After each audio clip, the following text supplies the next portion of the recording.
Bismillahirrahmanirrahim. Assalamualaikum warahmatullahi wabarakatuh dan selamat siang. Anakku semuanya, kita jumpa lagi dalam pembelajaran daring untuk pendidikan Pancasila dan kewarganegaraan kelas 9. Masih materi bab 1 yaitu dinamika Pancasila.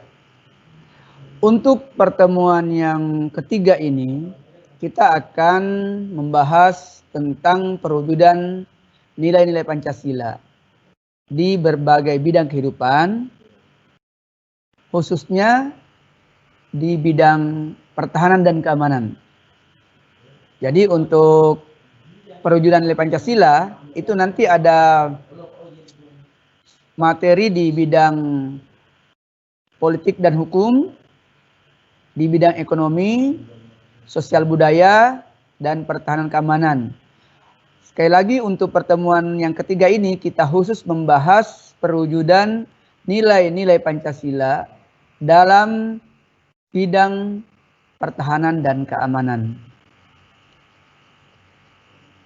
Adapun tujuan pembelajaran kita pagi ini, siang hari ini adalah pertama, selain bersyukur sebagai makhluk ciptaan, kita bangga sebagai bangsa Indonesia, bertanah air Indonesia.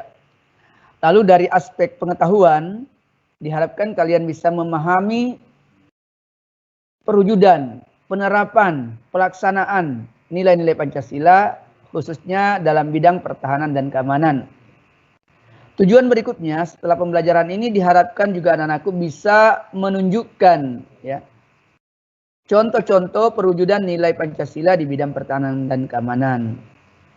Pada pertemuan ini juga anak-anakku diharapkan bisa mengidentifikasi, menemukan berbagai macam ancaman, baik itu ancaman dari luar maupun ancaman dari dalam, baik yang bersifat ancaman militer maupun ancaman non-militer. Kalau ada pertanyaan, mengapa bidang pertahanan dan keamanan menjadi penting untuk dibicarakan? Ini karena sebagai bagian dari bangsa Indonesia, kita diperhadapkan kepada berbagai macam ancaman, gangguan, hambatan, tantangan dalam upaya menjaga keutuhan, keselamatan bangsa dan negara ini. Mari kita lihat di tayangan ini, di slide yang ada, dasar hukum atau pijakan landasan hukum untuk bidang pertahanan dan keamanan. Undang-Undang Dasar Negara Republik Indonesia tahun 1945 hasil amandemen itu pada pasal 27 ayat 3 dan pasal 30 ayat 1 mengamanatkan bahwa setiap warga negara berhak dan wajib ikut serta dalam usaha upaya pembelaan negara. Selanjutnya, pada pasal 30 ayat 1 juga diamanatkan bahwa tiap-tiap warga negara berhak dan wajib ikut serta dalam usaha pertahanan dan keamanan negara. Jadi, kedua pasal ini, pasal 27 ayat 3 dan pasal 30 ayat 1 itu memberikan tanggung jawab moral kepada setiap warga negara. Di situ ada hak dan ada kewajiban. Ini Bapak berharap kalian bisa membedakan apa itu hak, apa itu kewajiban, yang mana contoh-contoh hak, yang mana contoh kewajiban. Mengapa bela negara menjadi penting? Sebelumnya kita paham dulu apa sih bela negara itu. Jadi bela negara dari berbagai sumber referensi kemudian bisa disimpulkan bahwa yang dimaksud dengan bela negara itu adalah semua sikap kita, semua tindakan kita sebagai warga negara yang karena didasari oleh rasa kecintaannya, rasa cinta pada negaranya, maka dia terpanggil untuk melindungi, mempertahankan negaranya, melindungi dan mempertahankan negaranya dari berbagai macam ancaman. Baik itu ancaman dari dalam negeri maupun ancaman luar negeri. Jadi semua sikap kita, karena kita merasa cinta pada bangsa ini, lalu berusaha mempertahankan negara ini, itu adalah bagian dari bela negara. Latar belakang, mengapa bela negara menjadi penting? Dari awal sudah ingatkan, bela negara menjadi penting karena pertama ada ancaman. Ada ancaman. Ancaman itu sendiri, apa sih ancaman itu? Ancaman, segala sesuatu yang membahayakan itu ancaman. Jadi setiap usaha, setiap kegiatan, setiap tindakan, entah itu dari dalam negeri, entah itu dari luar negeri, yang dinilai, ya, diprediksi bisa membahayakan kedaulatan negara, membahayakan keutuhan wilayah negara, dan membahayakan keselamatan bangsa dan negara. Itu ancaman. Jadi apa saja yang bisa membahayakan bangsa dan negara ini itu terkategori dengan ancaman. Nah, ancaman ini akan kita lihat dari dua sudut pandang. Jadi membedakan ancaman menurut sumbernya dan menurut bentuknya. Jadi sekali lagi kita akan bersama-sama berdiskusi tentang ancaman, bentuk-bentuk ancaman dan sumber-sumber ancaman. Menurut sumbernya, asal usulnya, ancaman itu dibagi dua. Ada ancaman yang bersumber dari dalam negeri dan ada ancaman yang bersumber dari luar negeri. Jadi ini kalau dilihat dari sumber asal ancaman itu. Nah, kita bisa lihat contoh ancaman dari dalam negeri. Ada konflik. Entah itu konflik antar suku, antar kelompok, antar golongan, antar agama. Itu adalah contoh ancaman dari dalam negeri. Mana lagi? Kelompok separatis. Nah, ini mohon dipahami ya, separatis ini adalah kelompok masyarakat sipil bersenjata yang ingin pisah dari NKRI. Jadi dia masyarakat sipil memiliki senjata, entah senjata itu diperoleh dengan cara yang ilegal, ya, diselundupkan, dibeli, dirakit, dan mereka berusaha untuk melepaskan diri dari NKRI. Itu adalah termasuk kelompok separatis. Kemudian contoh ancaman dari dalam lagi, pemaksaan kehendak. Siapapun yang memaksakan kehendak yang pada akhirnya menimbulkan kerusuhan, itu termasuk ancaman. Korupsi, kolusi, nepotisme, ini juga ancaman. Ya, ancaman dari dalam negeri. Memudarnya rasa nasionalisme. Mungkin yang sederhana kalau di lingkungan sekolah kita menyanyikan lagu Indonesia Raya, diminta berdiri tetap duduk, menghadap kemana saja.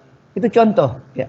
Penggunaan bahasa-bahasa yang tidak menggunakan bahasa Indonesia yang baik dan benar, itu juga memudarnya rasa nasionalisme. Hobi memiliki barang-barang produk luar negeri, sementara produk dalam negeri diabaikan, itu juga adalah memudarnya rasa nasionalisme. Ancaman lain dari dalam negeri, contoh kemiskinan, pengangguran, PHK besar-besaran. Ini adalah termasuk contoh ancaman juga. Lalu ancaman dari luar. Nah, kalau tadi ada ancaman dari dalam, sekarang ancaman dari luar negeri. Contohnya ada invasi atau agresi militer bisa. Ini untuk istilah-istilah ini, anak-anakku mohon mencoba membuka di YouTube, di Google, bisa dilihat ya sambil kalian cari penjelasannya. Serbuan budaya asing dari luar juga nih. Masuknya budaya-budaya asing yang tidak sesuai dengan kultur dan budaya kita.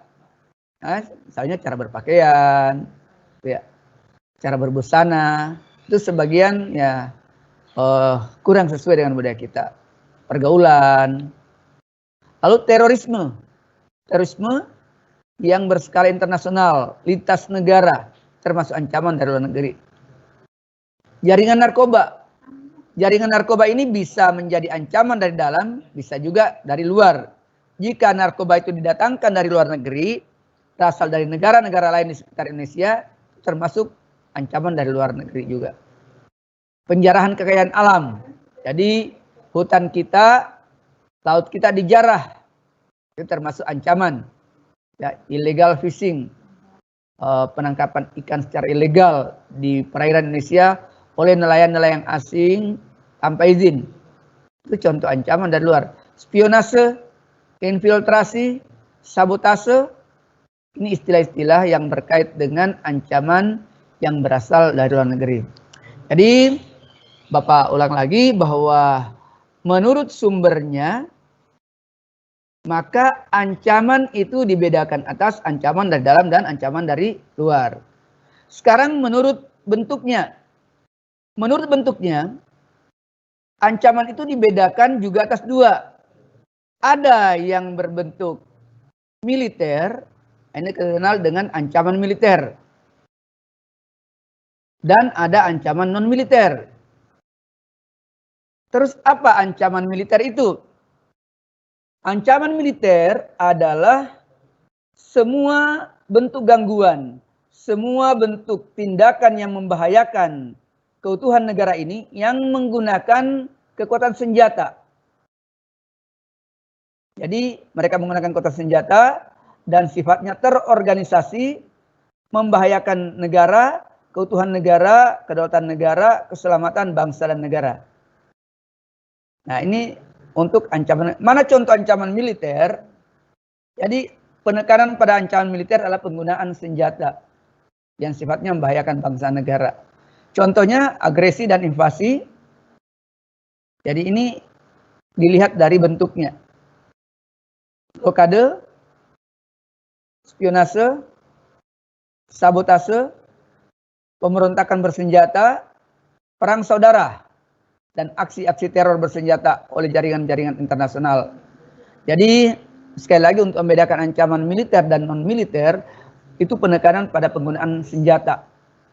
Kemudian tindakan itu dilakukan secara terorganisasi, terstruktur, dan membahayakan kedaulatan bangsa negara. Bentuk ancaman yang kedua adalah ancaman non-militer. Ya, ini bisa dipahami karena non-militer adalah ancaman yang tidak menggunakan senjata, tapi ini akan mengancam perekonomian kita, mengancam kehidupan politik, kehidupan sosial budaya, dan juga bisa membahayakan bangsa dan negara, membahayakan keutuhan negara, membahayakan keselamatan bangsa dan negara. Jadi non-militer lebih mengarah kepada ancaman-ancaman di bidang ekonomi, politik, sosial, budaya. Contohnya, mana contoh ancaman non-militer? Ya, budaya, pengaruh budaya. Misalnya tadi disampaikan budaya-budaya asing, beberapa budaya asing yang tidak sejalan dengan kultur dan budaya kita. Dalam hal berpakaian, dalam hal cara bergaul, itu contoh ancaman non-militer yang bisa mempengaruhi kehidupan kita, khususnya kepada anak-anakku yang remaja-remaja. Pengaruh ekonomi, lalu kejahatan internasional, imigran gelap, narkoba, pencurian kekayaan alam, lalu penyebaran ideologi yang tidak sesuai dengan jiwa NKRI. Ini adalah contoh-contoh ancaman non-militer. Jadi anakku sudah bisa membedakan macam-macam ancaman. Kita pilih secara garis besarnya dulu ancaman menurut sumbernya dan ancaman menurut bentuknya. Menurut sumbernya, ancaman dibedakan atas ancaman dari dalam negeri dan dari luar negeri. Itu kalau menurut sumbernya, asal usulnya dari mana ancaman itu.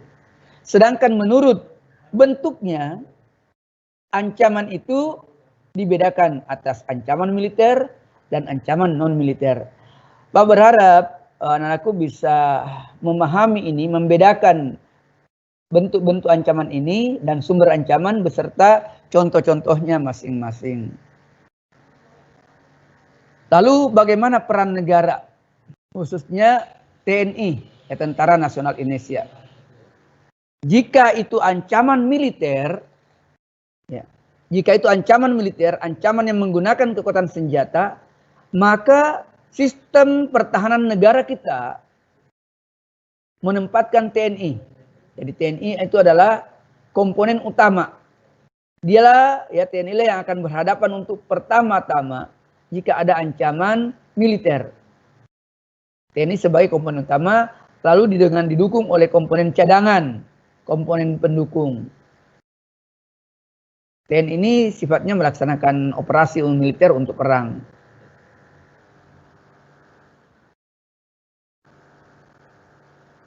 Jadi kalau ada pertanyaan tadi, misalnya kalau TNI komponen utama, komponen cadangan yang mana komponen cadangan?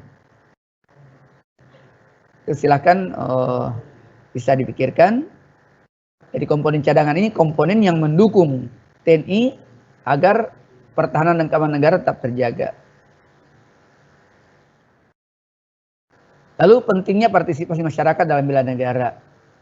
Mengapa masyarakat menjadi sangat urgen, sangat penting kehadirannya dalam rangka membela bangsa dan negara ini.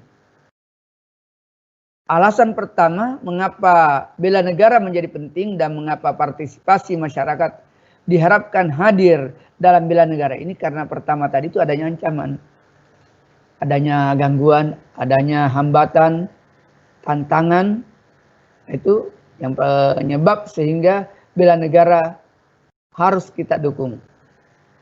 Kedua, alasan kedua mengapa partisipasi masyarakat menjadi penting dalam bela negara, karena sistem ya kita punya sistem pertahanan negara itu menggunakan sistem pertahanan yang kemudian dikenal dengan Sishankamrata. Itu kepanjangannya Sishankamrata sistem. Sis itu sistem, Han itu pertahanan, Kam itu keamanan, Ra itu rakyat, Ta itu semesta. Ya, suatu sistem pertahanan keamanan rakyat semesta ya, yang melibatkan seluruh komponen pertahanan. Rakyat hadir sebagai salah satu komponen cadangan. Lalu apalagi yang menjadi pertimbangan sehingga bela negara menjadi penting? Bahwa globalisasi ini tidak bisa ditolak, ya.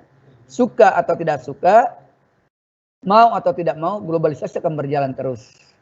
Suatu kondisi di mana kehidupan yang ditandai dengan penggunaan alat-alat modern, teknologi canggih, IT, ya, serta media-media informasi dan komunikasi yang begitu cepat, yang masuk dalam sendi-sendi kehidupan masyarakat kita. Dan ini bisa mempengaruhi, sangat bisa mempengaruhi bela negara. Ya misalnya saja anak-anakku menerima sebuah pesan, sifatnya teror dan kalian meneruskan ke yang lain, itu berkait juga dengan ancaman dalam kehidupan berbangsa negara. Menyebarkan berita-berita hoax yang menimbulkan kepanikan, ketakutan pada masyarakat, itu adalah salah satu sisi negatif, minus dari globalisasi ini. Bahwa globalisasi itu menjadi penting. Betul, itu diakui sangat penting. Penggunaan IT dan teknologi dalam berbagai bidang kehidupan menjadi bagian yang tidak bisa ditawar-tawar lagi, menjadi sesuatu yang harus hadir, termasuk dalam dunia pendidikan. Nah, seperti yang kita lakukan saat ini adalah salah satu bentuk sisi positif dari globalisasi, khususnya pada kemajuan teknologi informasi dan komunikasi. Musim di mana kalian harus tetap di rumah, tidak bisa turun sekolah, ini kalau tidak ada kebijakan itu, maka pendidikan kita akan semakin merosot. Lalu kehadiran IT hadir di sini menjembatani kondisi ini sehingga kita bisa belajar bersama. Oleh karena itu, Bapak berharap anak-anakku semuanya, walaupun kalian di rumah, ya, tetaplah serius belajar. Karena belajar itu adalah kebutuhan. Belajar itu harus dibangun dengan kesadaran. harus ada karena suka, karena senang. Jadi ancaman, sisahan kamrata, dan globalisasi merupakan beberapa indikator, beberapa alasan penyebab sehingga peran serta atau partisipasi masyarakat dibutuhkan dalam bela negara ini. Materi ini anakku akan berkait nanti di semester 2, ada nanti tentang bela negara. Sekedar Bapak kaitkan karena berkaitan dengan materi kita, bahwa menurut Undang-Undang Nomor 3 Tahun 2002 tentang Pertahanan Negara, warga negara itu bisa terlibat aktif dalam bela negara melalui empat tindakan, 4 bentuk kehadiran warga negara dalam bela negara. Pertama, melalui pendidikan kewarganegaraan. Nah, misalnya yang kita lakukan dengan belajar PPKN hari ini, maka itu kita sudah ikut memberi andil sumbangsi dalam bela negara. Lalu melalui pelatihan dasar militer, ada sebagai prajurit TNI, Polri, dan pengabdian sesuai dengan profesi masing-masing. Bapak seorang guru mengajar dengan baik, itu sudah bagian dari bela negara. Siswa belajar dengan sungguh-sungguh, menyiapkan masa depannya dengan telaten, itu bagian dari bela negara. Jadi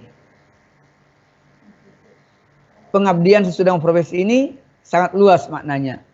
Dokter sebagai dokter, polisi sebagai polisi, hakim, jaksa, semua bekerja sesuai dengan profesinya masing-masing, bekerja dengan niat untuk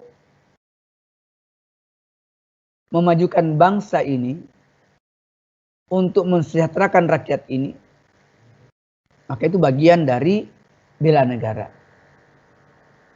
Terus sebagai pelajar, apa yang bisa kalian lakukan sebagai pelajar dalam usaha bela negara? Ikut perang? Tentu tidak. Tapi kalau kalian terlibat dalam kegiatan, Bapak beri contoh ya, kegiatan ekstra ya intra, itu OSIS, kegiatan pramuka, kegiatan PMR, kegiatan olahraga ya. Kalau olahraga misalnya basket, voli, bulu tangkis, futsal, sepak bola, bela diri misalnya karate, taekwondo, silat, itu bagian dari bela negara. Kalian aktif di kegiatan kesenian, sanggar seni, musik, paduan suara, vokal, itu bagian dari bela negara. Pencinta alam, menjaga alam ini supaya tetap alami, supaya tetap terjaga. Kelompok-kelompok diskusi dan debat. Nah, di SMA nanti kalian akan menemukan kelompok-kelompok diskusi dan debat.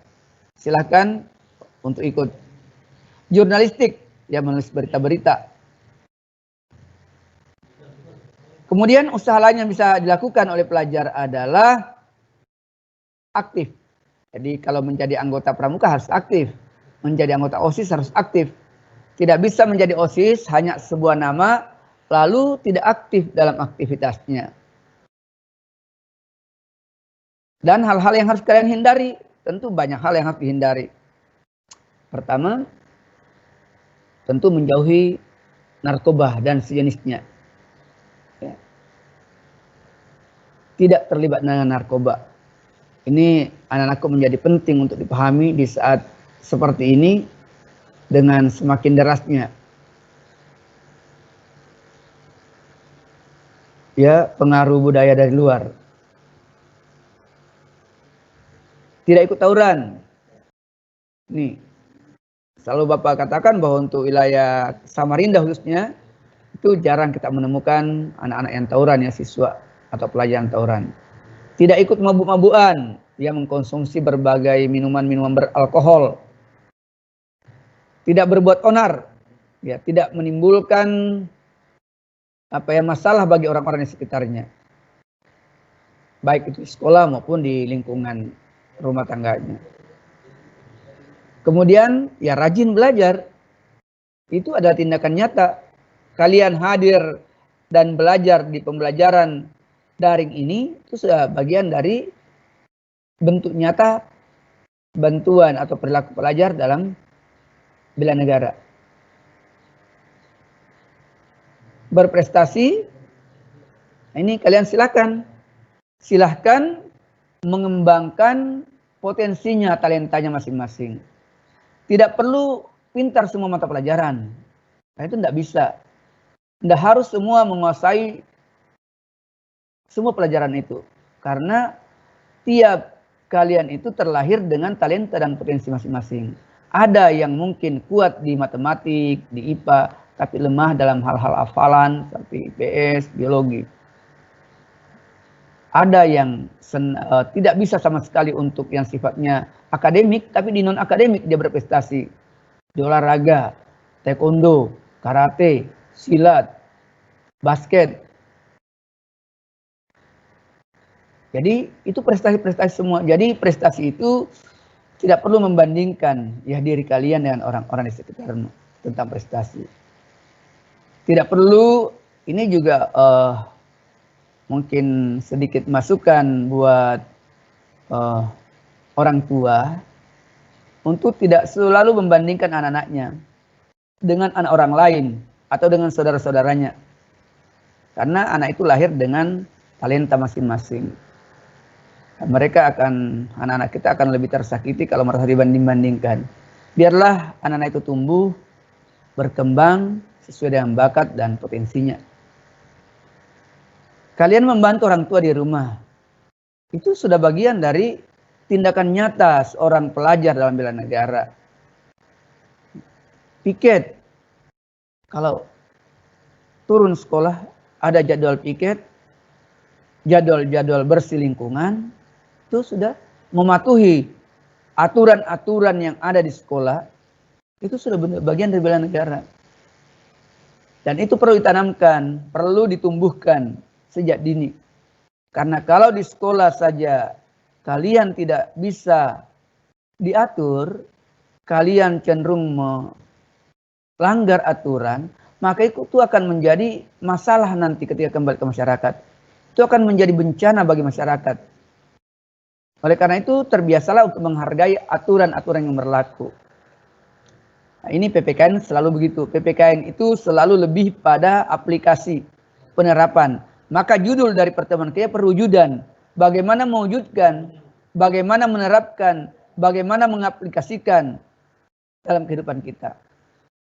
Menghormati orang lain yang berbeda agama dengan kita.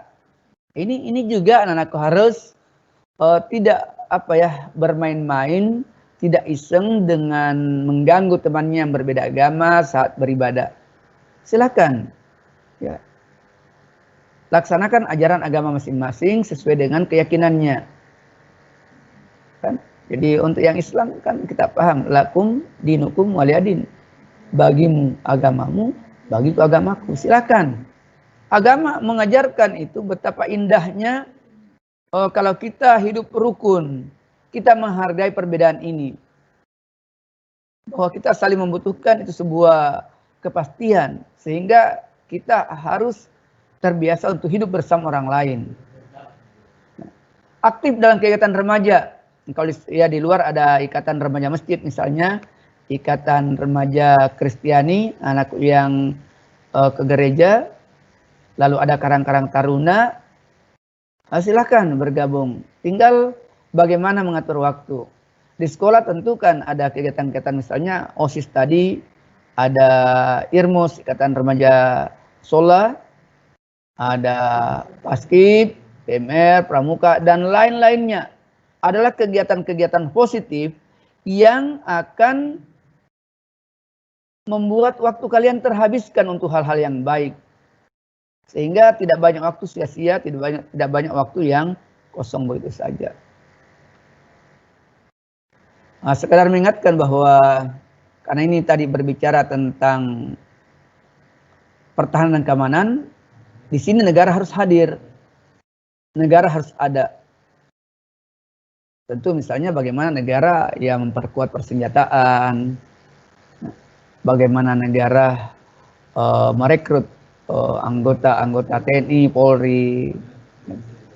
Jadi dalam pembukaan Undang-Undang Dasar 45 alinea keempat itu ada tujuan negara kita, masih ingat mungkin.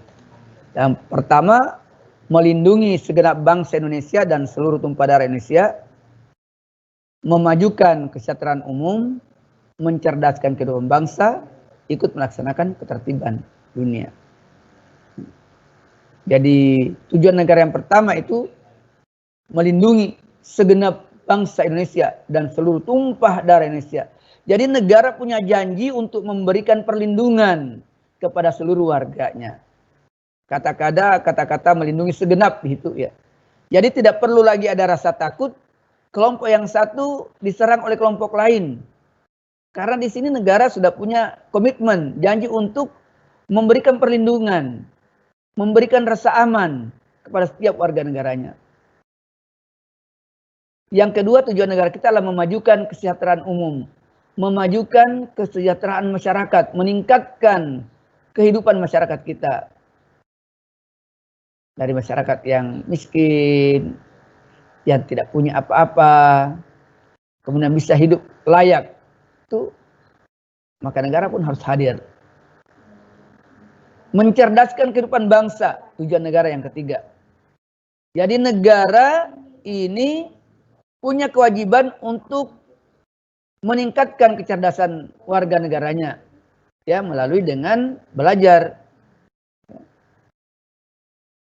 Pendidikan dasar itu ada wajib belajar ya 9 tahun. Apa maknanya wajib belajar 9 tahun? Di SD 6 tahun, tambah SMP 3 tahun. Artinya dengan program wajib belajar ini, semua warga negara Indonesia nanti minimal punya ijazah SMP. Itu paling sedikit. Kalau wajib belajar 9 tahun. 3 tahun di SMP dan 6 tahun di SD. Lalu tujuan negara yang keempat atau yang terakhir adalah ikut melaksanakan ketertiban dunia. Jadi dalam berbagai aktivitas Indonesia sudah terlibat dalam menjaga ketertiban dunia. Bergabung dengan PBB itu sudah satu bentuk. Bergabung dengan ASEAN, bergabung dengan negara-negara pengekspor minyak. Itu adalah contoh-contoh keterlibatan Indonesia dalam menjaga ketertiban dunia. Pengiriman pasukan perdamaian ya yang bernaung di bawah pasukan PBB. Pasukan Garuda yang kemudian kita kenal dengan nama pasukan Garuda. Itu contoh ya keterlibatan bangsa Indonesia dalam menjaga perdamaian dunia. Lalu sedikit tambahan mengenai selain tujuan negara tadi, maka negara juga punya fungsi. Negara berfungsi untuk menertibkan masyarakat, melaksanakan pertahanan keamanan, mensejahterakan rakyatnya, dan menegakkan keadilan. Ini beberapa slide gambar-gambar tentang alat-alat persenjataan dan alat-alat yang diperlukan negara kita untuk menjaga keutuhannya, keselamatannya. Ya, karena kita tahu bahwa bangsa dan negara ini adalah merupakan negara yang kemudian dikenal dengan negara agraris. Bangsa negara ini adalah negara kepulauan, negara yang wilayahnya 3/4 berupa perairan, sehingga dikenal juga dengan negara maritim, yang mana pulau-pulaunya itu disatukan, ya bukan dipisahkan, disatukan oleh perairan. Nah, ini menjadi tantangan bagi bangsa Indonesia karena perairan yang luas, bentuk kepulauan, itu membuat negara kita mudah disusupi baik oleh pelaku-pelaku kriminal, teroris, dan jaringan-jaringan narkoba internasional. Ini coba bisa dilihat, ini adalah bentuk ancaman seperti ini. Misalnya penyerangan umat tertentu dari umat tertentu. Tindakan-tindakan yang dianggap bisa membahayakan keutuhan, keselamatan bangsa negara. Maka perlu bijak, ya, perlu sikap kita yang bijak untuk menyelesaikan masalah-masalah selalu dengan cara-cara damai, dengan cara-cara musyawarah. Karena tidak ada masalah yang tidak bisa diselesaikan. Setiap ada masalah pasti ada jalan keluarnya. Itu konsep itu. Ketika pelajar bawa benda tajam, ini ancaman juga. Ya. Tawuran, ada ancaman. Inilah contoh kehidupan-kehidupan yang penuh dengan damai, gambaran-gambaran kehidupan yang damai. Ya. Di layar ini terlihat kehidupan rukun antar umat beragama. Nah, kedamaian seperti inilah yang kita harapkan, yang kita dambakan. Baik, mungkin itu untuk pertemuan kita pada siang hari ini. Nanti ada sesi untuk tanya jawab. Bapak berharap karena ini kelas 9, bertanyanya itu sudah jangan bertanya lagi apa yang dimaksud. Sebutkan, tetapi lebih pada pertanyaan-pertanyaan yang high order thinking skill. Ya. Pertanyaan yang memerlukan pemikiran, bukan hafal-hafalan. Misalnya menggunakan kata-kata mengapa, apa akibatnya, bagaimana mestinya sikap kita. Itu kalau bikin pertanyaan. Baik, anakku, demikian untuk sementara. Bapak menunggu kalau ada pertanyaan. Jadi yang bertanya nanti Bapak tentu akan beri catatan-catatan khusus untuk yang bertanya. Insya Allah untuk minggu depan kita akan penilaian harian. Bapak sudah menyiapkan soal dalam bentuk pilihan ganda untuk kalian kerjakan. Jadi sekali lagi anakku sekalian, jadi ini memang sebuah kondisi yang sulit, tapi harus ada upaya supaya kita tetap belajar. Dan ini yang telah ditempuh oleh sekolah, membuat jadwal untuk kita belajar walaupun dengan sistem daring. Dan ini sudah familiar buat kalian bahwa IT itu menjadi bagian yang tidak terpisahkan lagi dalam dunia pendidikan. Juga mengingatkan saya, Bapak berharap tugas-tugas kalian itu Bapak pernah batasi tanggal 8, Bapak mundurkan sampai tanggal 10 hari ini paling lambat. Tugasnya yang 50 nomor isian singkat, mohon dikirim ke perwakilan kelas masing-masing. Ada perwakilan yang sudah Bapak minta bantuannya. Oh iya, ini ada pertanyaan sedikit yang berkait dengan yang teknis ya. Untuk tugas PPKN bab 1 itu yang isian singkat, itu dikumpul lewat perwakilan kelas. Ya, ada nama-nama temannya. Saya sudah minta bantuan mulai dari kelas A sampai kelas K. Rasanya 9G yang belum. Oh ya, mengapa ancaman selalu ada? Baik, dari Ni Ayu. Mengapa ancaman itu selalu ada? Ini hidup. Jadi hidup seperti itu, hidup selalu ada masalah juga. Sepanjang hidup ini masih ada, sepanjang itu juga masalah ada. Jadi sepanjang kehidupan berbangsa dan bernegara ini ada, ya ancaman juga akan ada. Kenapa? Karena dalam hubungannya begini, bahwa tidak ada bangsa yang bisa memenuhi kebutuhannya sendiri. Biar bangsa itu kaya raya, biar bangsa itu memiliki semua sumber daya alam yang memadai, dia tetap memerlukan kehadiran bangsa lain. Nah, dalam kaitannya dengan kerjasama dengan bangsa-bangsa lain ini, maka ancaman itu akan muncul. Kalau kita persempit ke dalam kehidupan berbangsa dan bernegara, maka dalam rangka memenuhi kepentingannya, maka pasti akan ada gesekan-gesekan dalam masyarakat. Itu juga ancaman. Ya. Jadi misalnya untuk kelangsungan hidupnya, orang berusaha untuk bertahan hidup, orang akan bekerja. Dalam bekerja ini kan terjadi persaingan, terjadi kompetisi. Jadi ancaman akan selalu ada karena ini berkait dengan pemenuhan kebutuhan hidup manusia. Juga dalam kaitannya dengan kerjasama dengan negara-negara. Maka ancaman itu akan ada. Gabriel, komponen cadangan. Jadi komponen, komponen cadangan itu dan komponen pendukung. Ya, jadi komponen utama nanti kita bedakan aja komponen memudahkan ya, komponen utama dan komponen cadangan. Komponen utama dalam bela negara itu adalah TNI.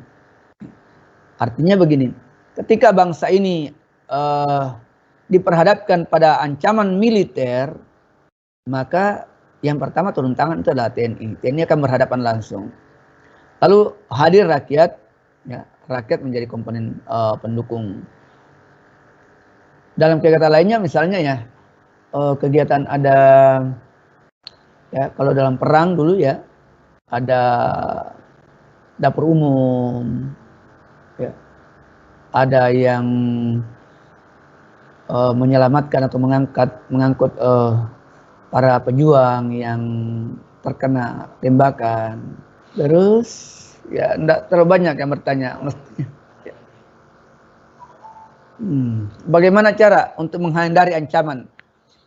Karena ancaman ini sifatnya sangat luas, maka pertama tentu kalau itu ancaman berbentuk militer, tentu kita harus mempunyai juga kekuatan militer yang berimbang. Jadi ancaman militer itu kan semakin modern sekarang, kemudian persenjataan juga yang semakin mudah didapatkan. Nah di sini negara harus memperkuat itu. Memperkuat alat-alat persenjataannya, memperbaharui persenjataannya, pesawat-pesawat tempurnya, ya, peralatan-peralatan perang, mobil tank, panzer, dan lain-lain, senjata-senjata itu diperbarui. Lalu merekrut, ya, merekrut anggota-anggota yang akan masuk di kesatuan TNI, Polri, ya. Itu. Kemudian yang jauh lebih penting adalah kesadaran warga negara, kesadaran masyarakat untuk bersama-sama menjaga. Dengan bagaimana cara menjaga keamanan bangsa negara ini dengan melibatkan seluruh rakyat, ya tentu bekerja sesuai dengan profesinya masing-masing, bekerja yang baik dan benar. Misalnya kalau jadi pemimpin tanpa harus merugikan keuangan negara, misalnya dengan kolusi, ya, nepotisme. Itu ancaman juga dengan memanfaatkan jabatan. Jadi perkuat negara dari aspek pertahanan keamanannya, baik itu persenjataannya maupun militernya. Ya latihan bersama, maka sering ada latihan bersama ya, latihan gabungan antara TNI dengan tentara dari negara-negara lain. Lalu perbatasan, penjagaan pos-pos perbatasan, karena ancaman dari luar itu, baik itu misalnya kelompok-kelompok separatis, terorisme, narkoba internasional, itu masuk lewat jalur-jalur perbatasan yang mudah ditembus. Ya, karena itu tadi luasnya wilayah kita. Oleh karena itu perlu penjagaan secara rutin pada perbatasan-perbatasan kita, patroli-patroli, penempatan TNI ya di perbatasan-perbatasan, dan mereka diberikan dukungan dalam artian mereka yang ditugaskan di perbatasan-perbatasan harus difasilitasi dengan baik, terutama untuk anak-anak dan keluarganya. Karena biasanya mereka bertugas lama baru kembali. Jadi banyak sekali hal yang perlu kita sama-sama lakukan untuk menjaga keutuhan bangsa ini. Tentu misalnya pembelian pesawat-pesawat tempur yang baru, yaitu harus, walaupun mahal harus beli, karena kita juga harus menjaga perairan kita. Perairan kita ikannya banyak, aneka ragam kekayaan laut kita, itu bisa dicuri kalau tidak dijaga.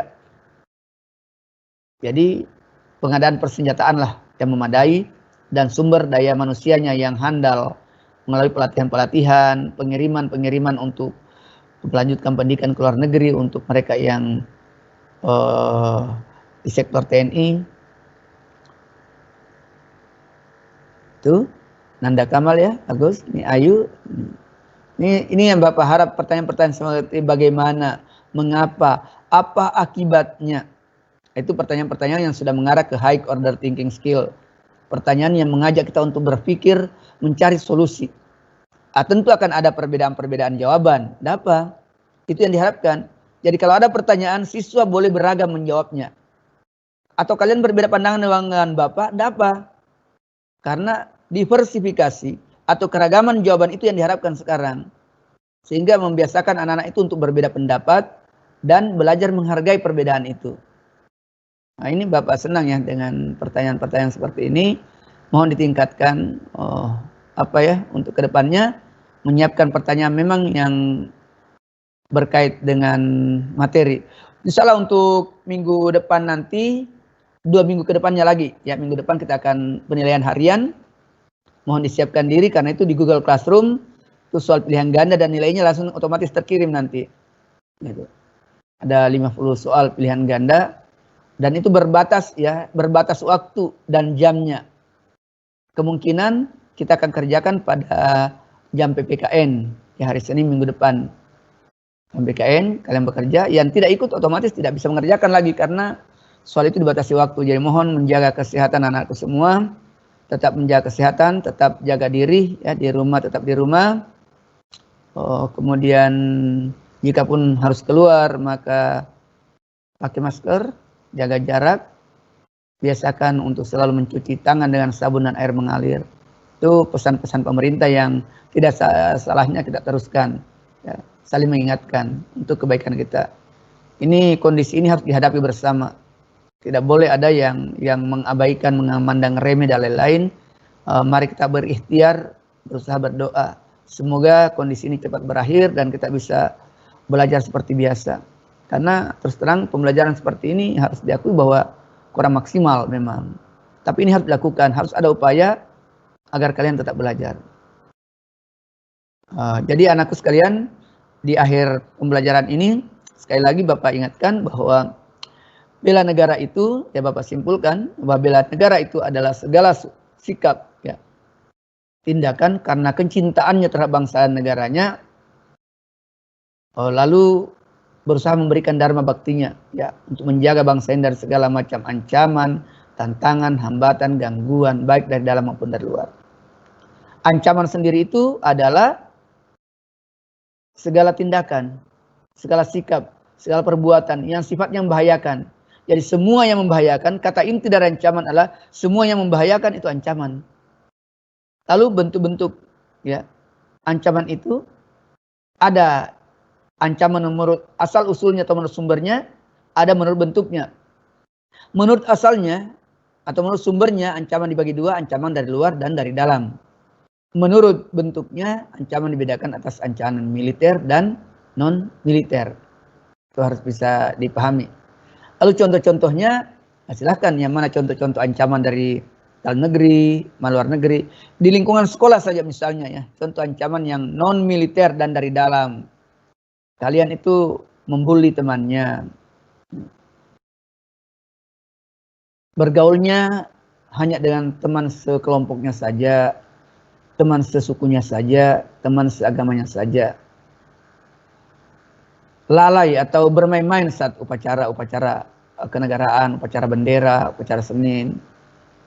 Melanggar aturan-aturan sekolah, keluar pagar, bolos, memakai pakaian yang tidak sepatutnya. Itu ancaman. Kalian juga mengirim di grup kalian WA, Facebook, Instagram, konten-konten yang melanggar norma, itu juga ancaman. Kalian menebar, ya, berita-berita yang menimbulkan kepanikan, itu ancaman. Jadi ancaman itu harus kita sikapi bersama dengan bijak.